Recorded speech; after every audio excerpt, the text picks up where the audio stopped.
அனைவருக்கும் வணக்கம். இந்த வீடியோ பதிவில் என்ன பார்க்க போகிறோன்னா, நம்ம கிச்சனில் யூஸ் பண்ணுற பொருள்களை எப்படி பாதுகாப்பாக வைக்கிறது, மெயின்டெனன்ஸ் பண்ணுறது அப்படின்னு இந்த வீடியோ பதிவில் பார்க்கலாம். முதல்ல பார்த்தீங்கன்னா, உணவுப் பொருட்கள். உணவுப் பொருட்கள் நம்ம யூஸ் பண்ணுற மசாலா, அந்த மிளகாப்பொடி, மல்லிப்பொடி இதெல்லாம் 6 மாதத்துக்கு ஒன்ஸ் யூஸ் பண்ணுங்க. 6 மாதத்துக்கு அப்புறம் ஸ்டாக் வைக்காதீங்க. நல்லா மூடிய பாத்திரத்தில் கண்டெய்னரில் வச்சு மெயின்டைன் பண்ணிக்கங்க. இதெல்லாம் உணவுப் பொருட்கள் சார்ந்தது. சரிங்களா? மேக்ஸிமம் போனால் 1 வருஷம். அதுக்கு அப்புறம் யூஸ் பண்ணாதீங்க எந்த மசாலா பொருட்களையும். நெக்ஸ்ட்டு ஒன்று நான்ஸ்டிக் பாத்திரங்கள்லாம் யூஸ் பண்ணுவீங்க இல்லையா? அதில் ஏதாவது ஸ்க்ராட்ச் இருந்துச்சுன்னா, ஸ்க்ராட்ச் விழுந்ததுன்னா உடனே அந்த பாத்திரத்தை தூக்கி போட்டுருங்க. அதுக்கப்புறம் யூஸ் பண்ணக்கூடாது. யூஸ் பண்ணால் நம்ம உடல் நலத்துக்கு கேடு விளைவிக்கும். அடுத்தது பார்த்தீங்கன்னா, ஸ்பாஞ்சு, ஸ்க்ரப்பர்லாம் யூஸ் பண்ணுறீங்க இல்லையா? அது மேக்ஸிமம் 1 மந்த்து. எங்கள் அம்மாலாம் 1 இயர் கூட யூஸ் பண்ணுவாங்க. அதே மட்டும் நம்ம இந்த உணவுலாம் அந்த ஸ்க்ரப்பரில் ஒட்டிகிட்டு இருக்கும்போது அதில் பாக்டீரியா ஃபார்ம் ஆகும். ஸோ அதுக்கு என்ன பண்ணணும்னா, ஒன் வீக்குக்கு ஒரு தடவை சுடுதண்ணியில் போட்டு நல்லா கழுவி எடுத்துக்கலாம். ஸோ அதனால் பாக்டீரியா, கிருமி எல்லாம் ரிமூவ் ஆகும். அடுத்தது பார்த்தீங்கன்னா, கரித்துணி. கரித்துணினா அந்த துணி யூஸ் பண்ணுறோம் இல்லையா? இந்த அடுப்பில் ஏதாவது பாத்திரங்கள் வச்சுருந்தா அது இறக்குறதுக்கு, சும்மா அழுக்க துடைக்கிறதுக்கு கரித்துணி யூஸ் பண்ணுவோம். அல்லது சின்ன துணி யூஸ் பண்ணுவோம் இல்லையா? அதெல்லாம் maximum 1 month 1 week once use பண்ணால் போதும். மேக்ஸிமம் ரொம்ப இதாக இருக்குது, பட்ஜெட் இதாக இருக்குது அப்படின்னு சொன்னால் 1 மந்த் வரைக்கும் யூஸ் பண்ணுங்கள். அதுக்கப்புறம் வேறு துணி யூஸ் பண்ணிக்கோங்க. சரிங்களா? ஏன்னா ரொம்ப நாள் யூஸ் பண்ணால் மேலே மேலே கிருமி, பாக்டீரியா ஃபார்ம் ஆகிக்கிட்டே இருக்கும். அடுத்தது பார்த்தீங்கன்னா, காய்கறி வெட்டும் பலகை யூஸ் பண்ணீங்கள்ல, அது 2 வருஷத்துக்கு ஒருக்கா ஒரு பலகை யூஸ் பண்ணுங்கள். காய்கறி வெட்டல சின்ன குழி அந்த இது மட்டும் இருக்கும்போது அதில் போய் பாக்டீரியா இருந்துக்கிட்டு நமக்கு தொந்தரவாக இருக்கலாம். சரிங்களா? அடுத்தது பார்த்தீங்கன்னா, சமையல் அந்த கிச்சனில் யூஸ் பண்ணுற மிதி, மேட்டு அதுவும்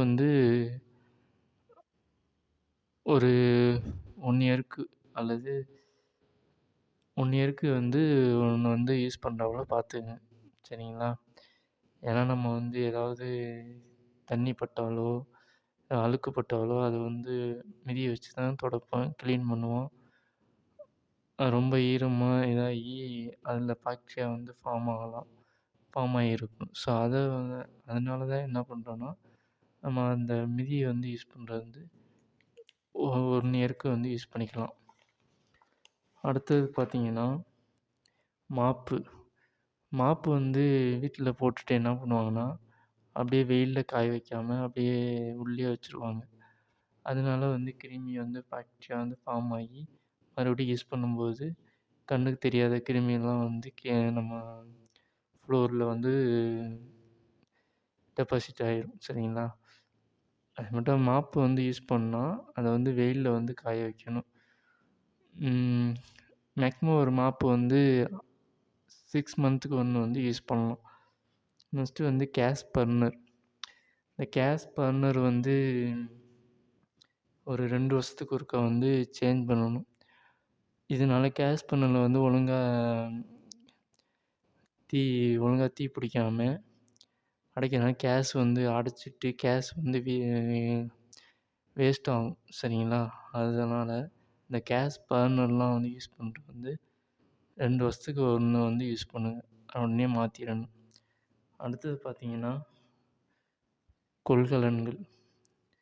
கொள்கலன்கள்னால் இந்த பிளாஸ்டிக் பாத்திரங்கள், அலுமினிய பாத்திரங்கள் அதெல்லாம் இருக்கு இல்லையா? பாத்திரங்கள் யூஸ் பண்ணுறது கிராக் ஆகி ஏதாவது விரிசல் விட்டு இருந்துச்சுன்னா உடனே மாற்றிடுங்க. சரிங்களா? ஏன்னா அப்புறம் நமக்கு ஸ்மெல் வரும். அப்படிலாம் நிறைய இது ஃபார்ம் ஆகும் சரிங்களா. அடுத்தது பார்த்தீங்கன்னா, இந்த மர மரத்தாலான கரண்டிகள்லாம் யூஸ் பண்ணீங்க இல்லையா, அதில் ஏதாவது கிராட்ச்சு அல்லது உடைஞ்சிருக்கும். 2ஆ உடைஞ்சு 2 அப்படியே கிராக் விட்டாப்புல இருக்கும் சரிங்களா. அதெல்லாம் வந்து உடனே வந்து அகற்றிட்டு வேற வந்து புதுசா வந்து யூஸ் பண்ணுங்க. இந்த மரக்கரண்டி யூஸ் பண்ணுறது உடைஞ்சு தெரிச்சு விரிசல் விட்டுருந்துச்சுன்னா உடனே தூக்கி போட்டு அடுத்த வேற மரக்கரண்டி வந்து வாங்கி யூஸ் பண்ணுங்க சரிங்களா. ஓகே மக்களே, இந்த முறையெல்லாம் ஃபாலோ பண்ணிங்கன்னா நீங்கள் வந்து கிச்சன் அறையை வந்து ஆரோக்கியமாகவும் சுத்தமாகவும் வச்சுருக்கலாம். உங்கள் உடல் நலத்தையும் பேணி பாதுகாக்கலாம். நன்றி மக்களே.